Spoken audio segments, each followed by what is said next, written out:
The Adventure of the Blue Carbuncle by Arthur Conan Doyle, delivered to you in audiobook format by Audible Adventures.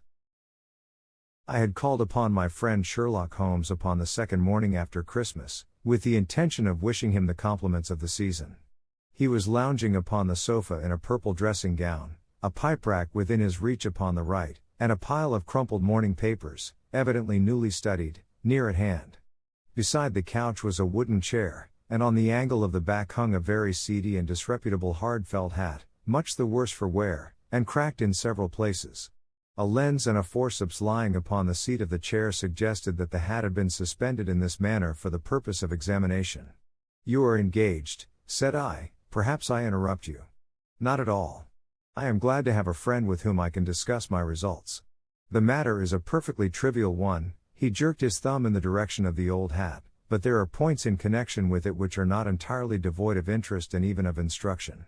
I seated myself in his armchair and warmed my hands before his crackling fire, for a sharp frost had set in, and the windows were thick with the ice crystals. "I suppose," I remarked, "that, homely as it looks, this thing has some deadly story linked onto it, that it is the clue which will guide you in the solution of some mystery and the punishment of some crime." "No, no. No crime," said Sherlock Holmes, laughing. "Only one of those whimsical little incidents which will happen when you have 4 million human beings all jostling each other within the space of a few square miles. Amid the action and reaction of so dense a swarm of humanity, every possible combination of events may be expected to take place, and many a little problem will be presented which may be striking and bizarre without being criminal. We have already had experience of such. So much so," I remarked, "that of the last 6 cases which I have added to my notes, 3 have been entirely free of any legal crime." "Precisely. You allude to my attempt to recover the Irene Adler papers, to the singular case of Miss Mary Sutherland, and to the adventure of the man with the twisted lip. Well, I have no doubt that this small matter will fall into the same innocent category. You know Peterson, the commissionaire?" "Yes. It is to him that this trophy belongs." "It is his hat." "No, no. He found it. Its owner is unknown. I beg that you will look upon it not as a battered billycock but as an intellectual problem. And, first, as to how it came here. It arrived upon Christmas morning, in company with a good fat goose, which is, I have no doubt, roasting at this moment in front of Peterson's fire. The facts are these: about 4 o'clock on Christmas morning, Peterson, who, as you know, is a very honest fellow, was returning from some small jollification and was making his way homeward down Tottenham Court Road. In front of him he saw, in the gaslight, a tallish man, walking with a slight stagger, and carrying a white goose slung over his shoulder. As he reached the corner of Goodge Street, a row broke out between this stranger and a little knot of roughs. One of the latter knocked off the man's hat, on which he raised his stick to defend himself and, swinging it over his head, smashed the shop window behind him. Peterson had rushed forward to protect the stranger from his assailants, but the man, shocked at having broken the window, and seeing an official-looking person in uniform rushing towards him, dropped his goose, took to his heels, and vanished amid the labyrinth of small streets which lie at the back of Tottenham Court Road. The roughs had also fled at the appearance of Peterson, so that he was left in possession of the field of battle, and also of the spoils of victory in the shape of this battered hat and a most unimpeachable Christmas goose, which surely he restored to their owner. My dear fellow, there lies the problem. It is true that for Mrs. Henry Baker was printed upon a small card which was tied to the bird's left leg, and it is also true that the initials H.B. are legible upon the lining of this hat, but as there are some thousands of Bakers, and some hundreds of Henry Bakers in this city of ours, it is not easy to restore lost property to any one of them. What, then, did Peterson do? He brought round both hat and goose to me on Christmas morning, knowing that even the smallest problems are of interest to me. The goose we retained until this morning, when there were signs that, in spite of the slight frost, it would be well that it should be eaten without unnecessary delay. Its finder has carried it off, therefore, to fulfill the ultimate destiny of a goose, while I continue to retain the hat of the unknown gentleman who lost his Christmas dinner. Did he not advertise? No. Then, what clue could you have as to his identity? Only as much as we can deduce. From his hat? Precisely. But you are joking. What can you gather from this old battered felt? Here is my lens. You know my methods. What can you gather yourself as to the individuality of the man who has worn this article? I took the tattered object in my hands and turned it over rather ruefully. It was a very ordinary black hat of the usual round shape, hard and much the worse for wear. The lining had been of red silk, but was a good deal discolored. There was no maker's name, but, as Holmes had remarked, the initials H.B. were scrawled upon one side. It was pierced in the brim for a hat securer, but the elastic was missing. For the rest, it was cracked, exceedingly dusty, and spotted in several places, although there seemed to have been some attempt to hide the discolored patches by smearing them with ink. "I can see nothing," said I, handing it back to my friend. "On the contrary, Watson, you can see everything. You fail, however, to reason from what you see. You are too timid in drawing your inferences. Then, pray tell me what it is that you can infer from this hat?" He picked it up and gazed at it in the peculiar introspective fashion which was characteristic of him.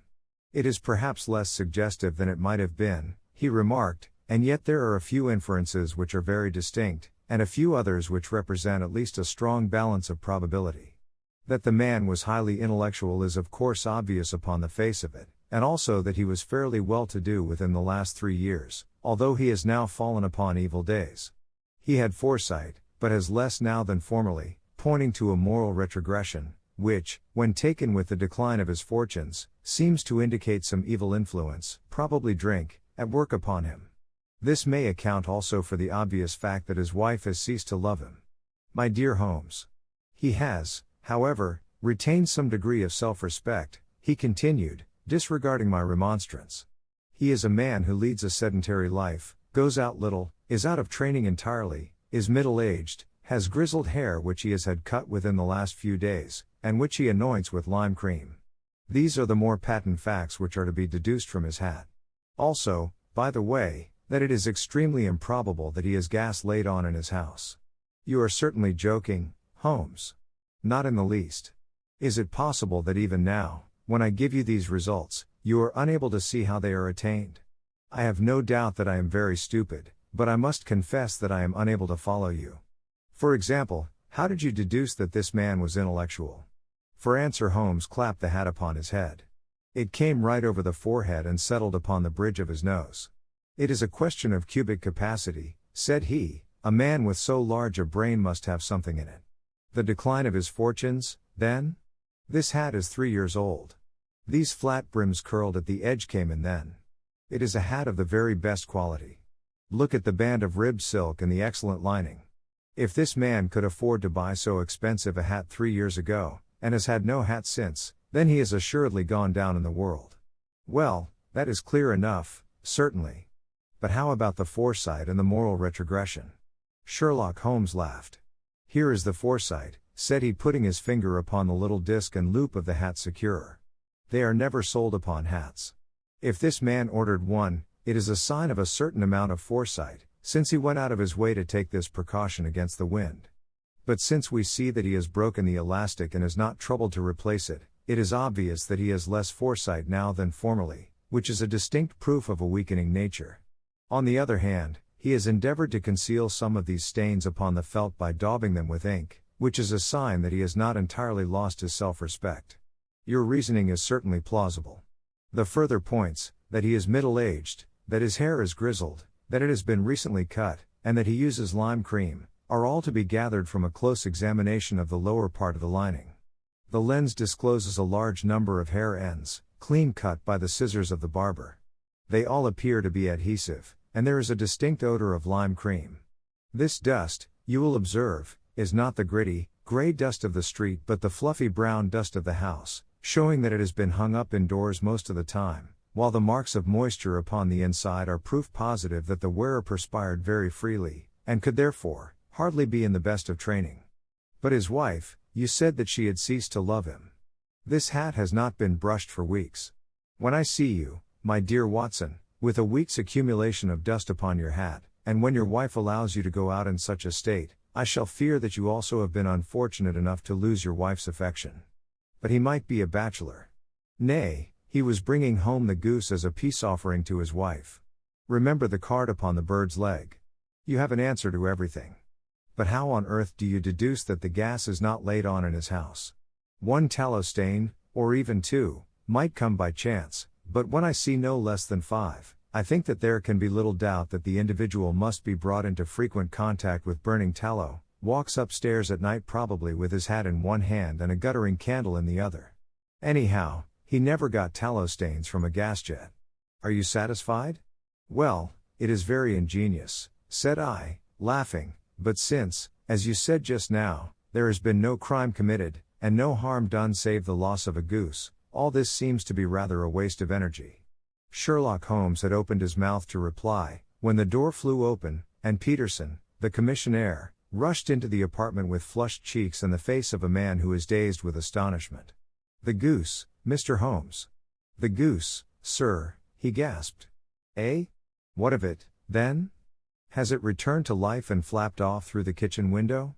Holmes twisted himself round upon the sofa to get a fairer view of the man's excited face. "See here, sir. See what my wife found in its crop." He held out his hand and displayed upon the center of the palm a brilliantly scintillating blue stone, rather smaller than a bean in size, but of such purity and radiance that it twinkled like an electric point in the dark hollow of his hand. Sherlock Holmes sat up with a whistle. "By Jove, Peterson," said he, "this is treasure trove indeed.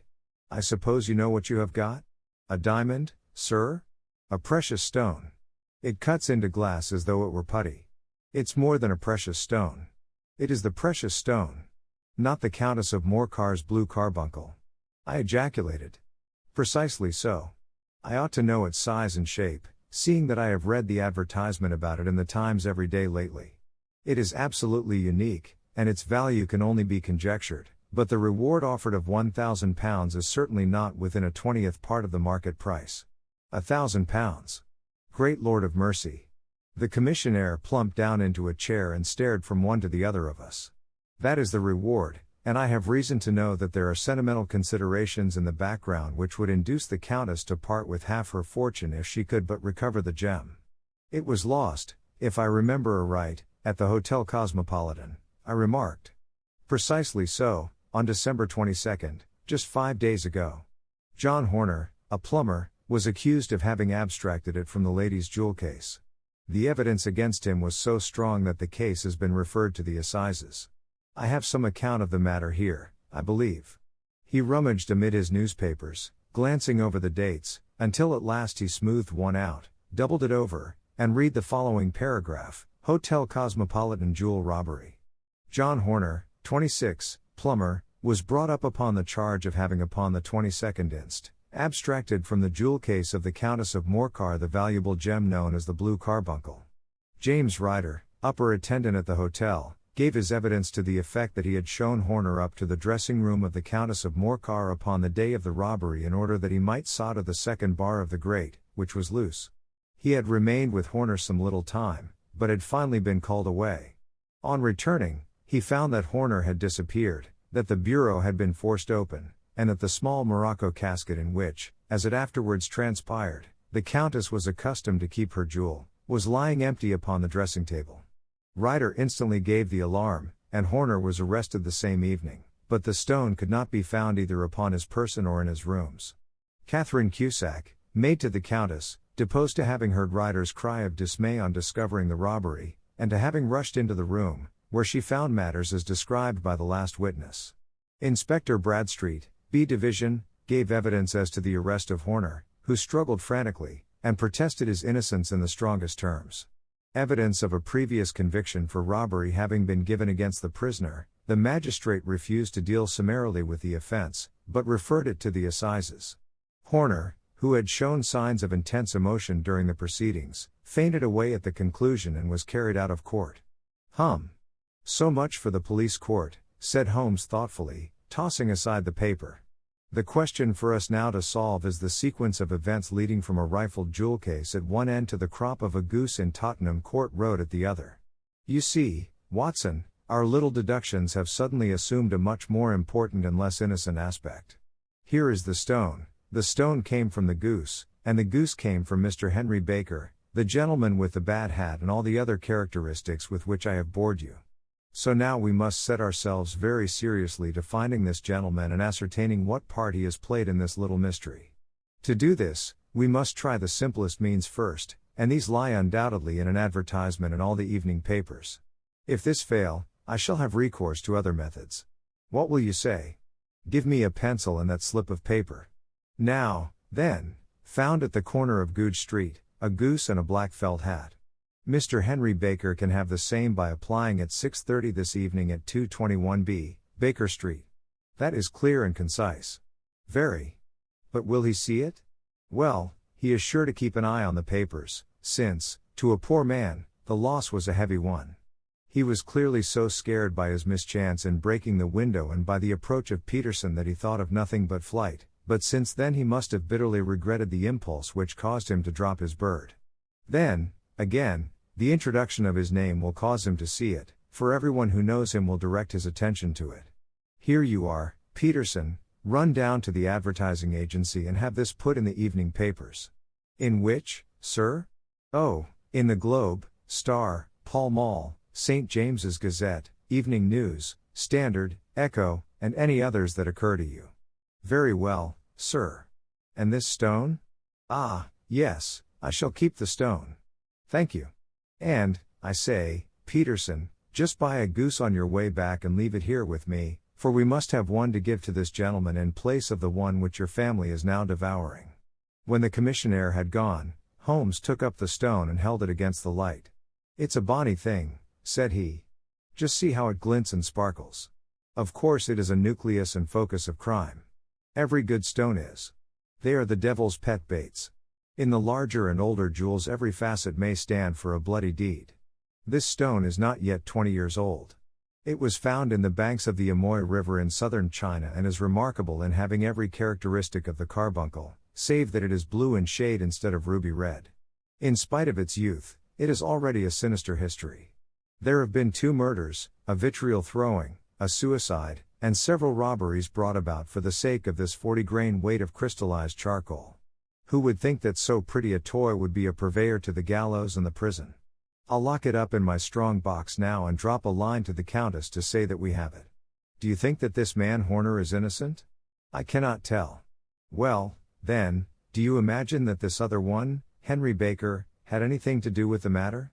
It is, I think, much more likely that Henry Baker is an absolutely innocent man, who had no idea that the bird which he was carrying was of considerably more value than if it were made of solid gold. That, however, I shall determine by a very simple test if we have an answer to our advertisement. And you can do nothing until then? Nothing. In that case I shall continue my professional round. But I shall come back in the evening at the hour you have mentioned, for I should like to see the solution of so tangled a business. Very glad to see you. I dine at 7. There is a woodcock, I believe. By the way, in view of recent occurrences, perhaps I ought to ask Mrs. Hudson to examine its crop. I had been delayed at a case, and it was a little after 6:30 when I found myself in Baker Street once more. As I approached the house I saw a tall man in a Scotch bonnet with a coat which was buttoned up to his chin waiting outside in the bright semicircle which was thrown from the fanlight. Just as I arrived the door was opened, and we were shown up together to Holmes' room.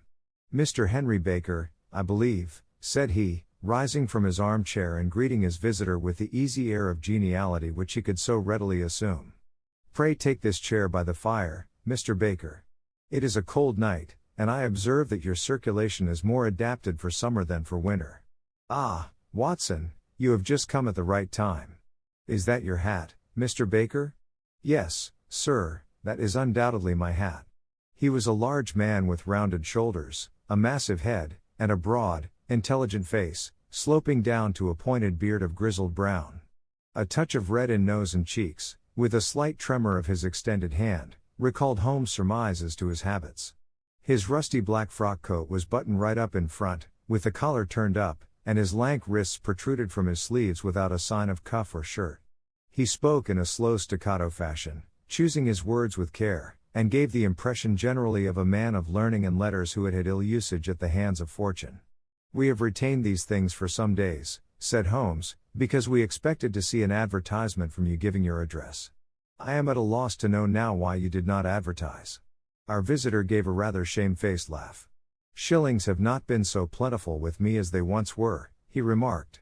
I had no doubt that the gang of roughs who assaulted me had carried off both my hat and the bird. I did not care to spend more money in a hopeless attempt at recovering them. Very naturally. By the way, about the bird, we were compelled to eat it. To eat it. Our visitor half rose from his chair in his excitement. Yes, it would have been of no use to anyone had we not done so. But I presume that this other goose upon the sideboard, which is about the same weight and perfectly fresh, will answer your purpose equally well. Oh, certainly, certainly, answered Mr. Baker with a sigh of relief. Of course, we still have the feathers, legs, crop, and so on of your own bird, so if you wish, the man burst into a hearty laugh. They might be useful to me as relics of my adventure, said he, but beyond that I can hardly see what use the disjecta membra of my late acquaintance are going to be to me. No, sir, I think that, with your permission, I will confine my attentions to the excellent bird which I perceive upon the sideboard. Sherlock Holmes glanced sharply across at me with a slight shrug of his shoulders. There is your hat, then, and there your bird, said he. By the way, would it bore you to tell me where you got the other one from? I am somewhat of a fowl fancier, and I have seldom seen a better grown goose. Certainly, sir, said Baker, who had risen and tucked his newly gained property under his arm. There are a few of us who frequent the Alpha Inn, near the museum. We are to be found in the museum itself during the day, you understand. This year our good host, Windigate by name, instituted a goose club, by which, on consideration of some few pence every week, we were each to receive a bird at Christmas. My pence were duly paid, and the rest is familiar to you. I am much indebted to you, sir, for a Scotch bonnet is fitted neither to my years nor my gravity. With a comical pomposity of manner he bowed solemnly to both of us and strode off upon his way. So much for Mr. Henry Baker, said Holmes when he had closed the door behind him. It is quite certain that he knows nothing whatever about the matter. Are you hungry, Watson? Not particularly. Then I suggest that we turn our dinner into a supper and follow up this clue while it is still hot. By all means.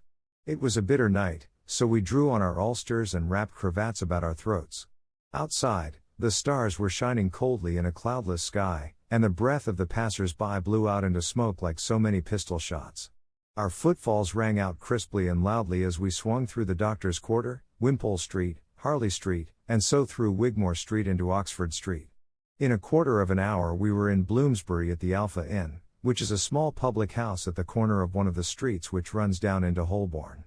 Holmes pushed open the door of the private bar and ordered 2 glasses of beer from the ruddy-faced, white-aproned landlord. Your beer should be excellent if it is as good as your geese, said he. My geese? The man seemed surprised. Yes. I was speaking only half an hour ago to Mr. Henry Baker, who was a member of your goose club. Ah. Yes, I see. But you see, sir, them's not our geese. Indeed. Whose, then? Well, I got the 2 dozen from a salesman in Covent Garden. Indeed?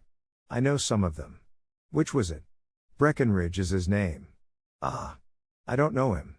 Well, here's your good health, landlord, and prosperity to your house. Good night.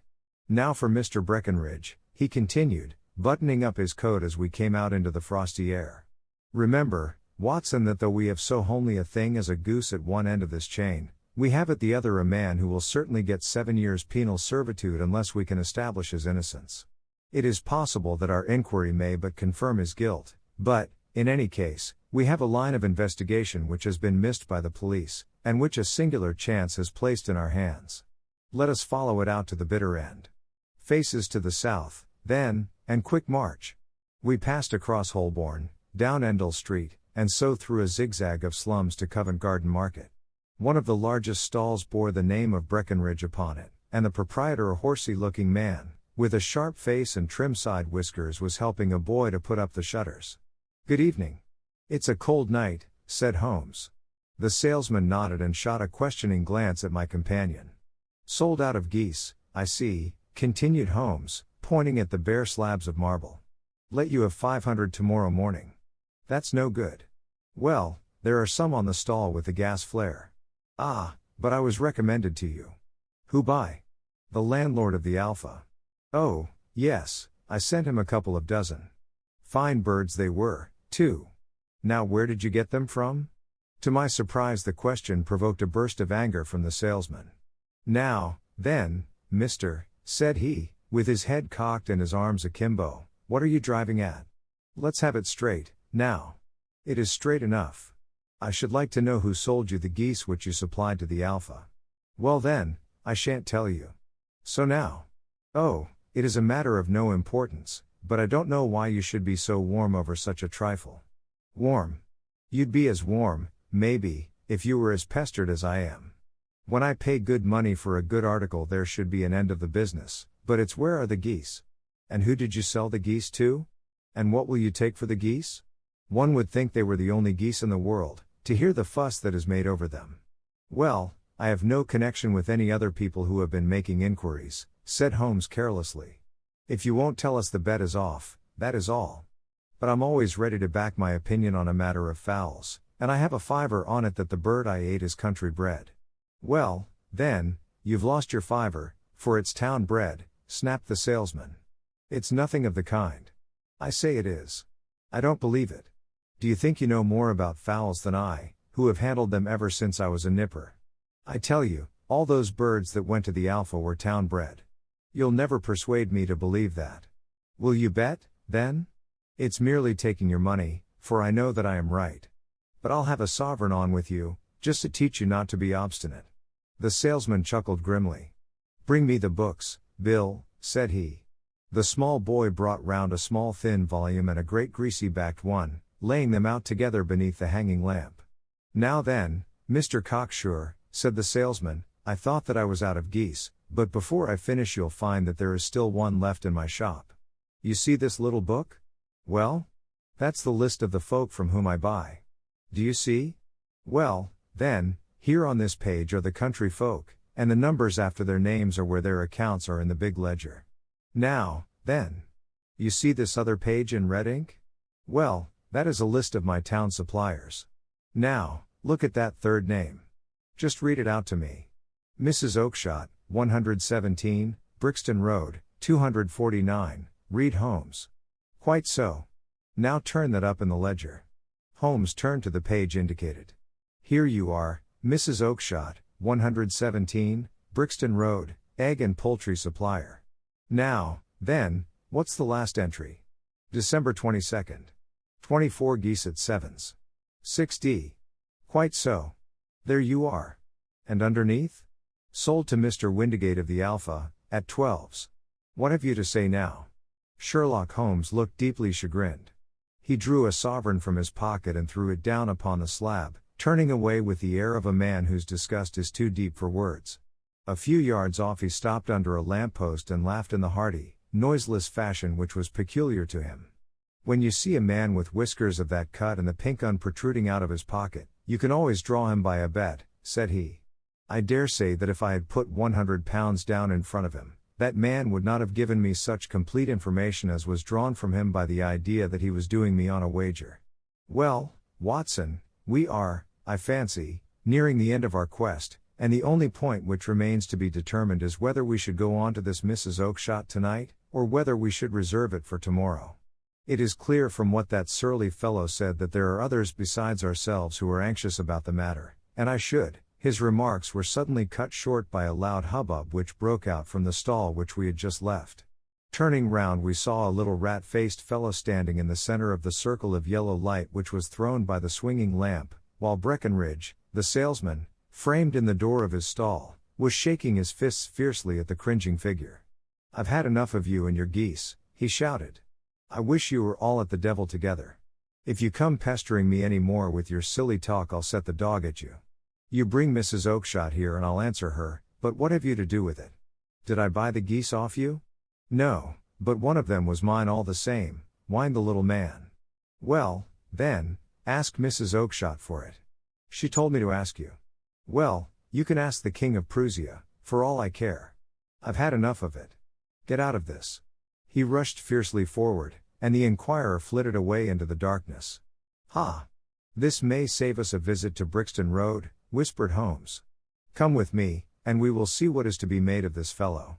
Striding through the scattered knots of people who lounged round the flaring stalls, my companion speedily overtook the little man and touched him upon the shoulder. He sprang round, and I could see in the gaslight that every vestige of color had been driven from his face. "Who are you, then? What do you want?" he asked in a quavering voice. "You will excuse me," said Holmes blandly, "but I could not help overhearing the questions which you put to the salesman just now. I think that I could be of assistance to you." "You? Who are you? How could you know anything of the matter?" "My name is Sherlock Holmes. It is my business to know what other people don't know." "But you can know nothing of this?" "Excuse me, I know everything of it. You are endeavoring to trace some geese which were sold by Mrs. Oakshott, of Brixton Road, to a salesman named Breckenridge, by him in turn to Mr. Windigate, of the Alpha, and by him to his club, of which Mr. Henry Baker is a member." "Oh, sir, you are the very man whom I have longed to meet," cried the little fellow with outstretched hands and quivering fingers. "I can hardly explain to you how interested I am in this matter." Sherlock Holmes hailed a four-wheeler which was passing. "In that case we had better discuss it in a cozy room rather than in this windswept marketplace," said he. "But pray tell me, before we go farther, who it is that I have the pleasure of assisting." The man hesitated for an instant. "My name is John Robinson," he answered with a sidelong glance. No, the real name," said Holmes sweetly. "It is always awkward doing business with an alias." A flush sprang to the white cheeks of the stranger. "Well then," said he, "my real name is James Ryder." "Precisely so. Head attendant at the Hotel Cosmopolitan. Pray step into the cab, and I shall soon be able to tell you everything which you would wish to know." The little man stood glancing from one to the other of us with half-frightened, half-hopeful eyes, as one who is not sure whether he is on the verge of a windfall or of a catastrophe. Then he stepped into the cab, and in half an hour we were back in the sitting room at Baker Street. Nothing had been said during our drive, but the high, thin breathing of our new companion, and the claspings and unclaspings of his hands, spoke of the nervous tension within him. "Here we are," said Holmes cheerily as we filed into the room. "The fire looks very seasonable in this weather. You look cold, Mr. Ryder. Pray take the basket chair. I will just put on my slippers before we settle this little matter of yours. Now, then.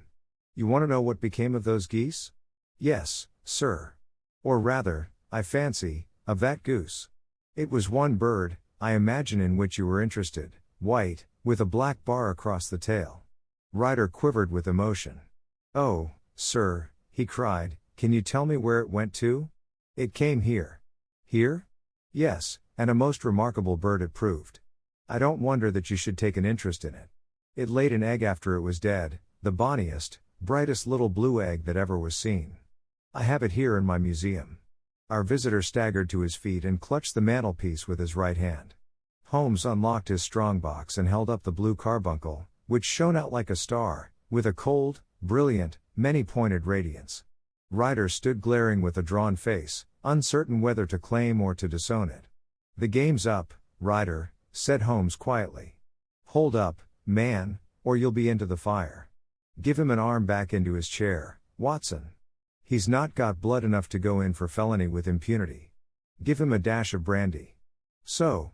Now he looks a little more human. What a shrimp it is, to be sure." For a moment he had staggered and nearly fallen, but the brandy brought a tinge of color into his cheeks, and he sat staring with frightened eyes at his accuser. "I have almost every link in my hands, and all the proofs which I could possibly need, so there is little which you need tell me. Still, that little may as well be cleared up to make the case complete. You had heard, Ryder, of this blue stone of the Countess of Morcar's?" "It was Catherine Cusack who told me of it," said he in a crackling voice. "I see, her ladyship's waiting maid. Well, the temptation of sudden wealth so easily acquired was too much for you, as it has been for better men before you, but you were not very scrupulous in the means you used. It seems to me, Ryder, that there is the making of a very pretty villain in you. You knew that this man Horner, the plumber, had been concerned in some such matter before, and that suspicion would rest the more readily upon him. What did you do, then? You made some small job in my lady's room, you and your confederate Cusack, and you managed that he should be the man sent for. Then, when he had left, you rifled the jewel case, raised the alarm, and had this unfortunate man arrested. You then," Ryder threw himself down suddenly upon the rug and clutched at my companion's knees. "For God's sake, have mercy!" he shrieked. "Think of my father. Of my mother. It would break their hearts. I never went wrong before. I never will again. I swear it. I'll swear it on a Bible. Oh, don't bring it into court. For Christ's sake, don't. Get back into your chair, said Holmes sternly. It is very well to cringe and crawl now, but you thought little enough of this poor Horner in the dock for a crime of which he knew nothing. I will fly, Mr. Holmes. I will leave the country, sir. Then the charge against him will break down. We will talk about that. And now let us hear a true account of the next act. How came the stone into the goose, and how came the goose into the open market? Tell us the truth, for there lies your only hope of safety. Ryder passed his tongue over his parched lips. I will tell you it just as it happened, sir, said he.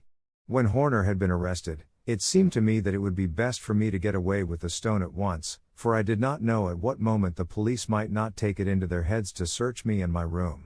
There was no place about the hotel where it would be safe. I went out, as if on some commission, and I made for my sister's house. She had married a man named Oakshott, and lived in Brixton Road, where she fattened fowls for the market. All the way there every man I met seemed to me to be a policeman or a detective, and, for all that it was a cold night, the sweat was pouring down my face before I came to the Brixton Road. My sister asked me what was the matter, and why I was so pale, but I told her that I had been upset by the jewel robbery at the hotel. Then I went into the backyard and smoked a pipe and wondered what it would be best to do.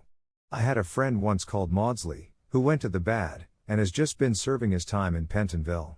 One day he had met me, and fell into talk about the ways of thieves, and how they could get rid of what they stole. I knew that he would be true to me, for I knew one or two things about him, so I made up my mind to go right on to Kilburn, where he lived, and take him into my confidence. He would show me how to turn the stone into money. But how to get to him in safety? I thought of the agonies I had gone through in coming from the hotel. I might at any moment be seized and searched, and there would be the stone in my waistcoat pocket. I was leaning against the wall at the time and looking at the geese which were waddling about round my feet, and suddenly an idea came into my head which showed me how I could beat the best detective that ever lived. My sister had told me some weeks before that I might have the pick of her geese for a Christmas present, and I knew that she was always as good as her word. I would take my goose now, and in it I would carry my stone to Kilburn. There was a little shed in the yard, and behind this I drove one of the birds, a fine big one, white, with a barred tail. I caught it, and prying its bill open, I thrust the stone down its throat as far as my finger could reach. The bird gave a gulp, and I felt the stone pass along its gullet and down into its crop. But the creature flapped and struggled, and out came my sister to know what was the matter. As I turned to speak to her, the brute broke loose and fluttered off among the others. "Whatever were you doing with that bird, Jem?" says she. "Well," said I, "you said you'd give me one for Christmas, and I was feeling which was the fattest." "Oh," says she, "we've set yours aside for you, Jem's bird, we call it. It's the big white one over yonder. There's 26 of them, which makes one for you, and one for us, and 24 for the market." "Thank you, Maggie," says I, "but if it is all the same to you, I'd rather have that one I was handling just now. The other is a good 3 pound heavier," said she, "and we fattened it expressly for you." "Never mind. I'll have the other, and I'll take it now," said I. "Oh, just as you like," said she, a little huffed. "Which is it you want, then?" "That white one with the barred tail, right in the middle of the flock." "Oh, very well. Kill it and take it with you." Well, I did what she said, Mr. Holmes, and I carried the bird all the way to Kilburn. I told my pal what I had done, for he was a man that it was easy to tell a thing like that to. He laughed until he choked, and we got a knife and opened the goose. My heart turned to water, for there was no sign of the stone, and I knew that some terrible mistake had occurred. I left the bird, rushed back to my sister's, and hurried into the backyard. There was not a bird to be seen there. "Where are they all, Maggie?" I cried. "Gone to the dealers, Jem." "Which dealers?" "Breckenridge, of Covent Garden." "But was there another with a barred tail?" I asked, "the same as the one I chose?" "Yes, Jem, there were 2 barred-tailed ones, and I could never tell them apart." "Well, then, of course I saw it all, and I ran off as hard as my feet would carry me to this man Breckenridge, but he had sold the lot at once, and not one word would he tell me as to where they had gone. You heard him yourselves tonight. Well, he has always answered me like that. My sister thinks that I am going mad. Sometimes I think that I am myself. And now I am myself a branded thief, without ever having touched the wealth for which I sold my character. God help me. God help me. He burst into convulsive sobbing, with his face buried in his hands. There was a long silence, broken only by his heavy breathing and by the measured tapping of Sherlock Holmes' fingertips upon the edge of the table. Then my friend rose and threw open the door. "Get out," said he. "What, sir? Oh, heaven bless you. No more words. Get out." And no more words were needed. There was a rush, a clatter upon the stairs, the bang of a door, and the crisp rattle of running footfalls from the street. "After all, Watson," said Holmes, reaching up his hand for his clay pipe, "I am not retained by the police to supply their deficiencies. If Horner were in danger it would be another thing, but this fellow will not appear against him, and the case must collapse. I suppose that I am commuting a felony, but it is just possible that I am saving a soul. This fellow will not go wrong again, he is too terribly frightened. Send him to jail now, and you make him a jailbird for life. Besides, it is the season of forgiveness. Chance has put in our way a most singular and whimsical problem, and its solution is its own reward. If you will have the goodness to touch the bell, Doctor, we will begin another investigation, in which, also a bird will be the chief feature." The end. Thank you for listening to an audiobook from Audible Adventures. Don't forget to like, subscribe, and stay tuned for more remarkable audiobook adventures.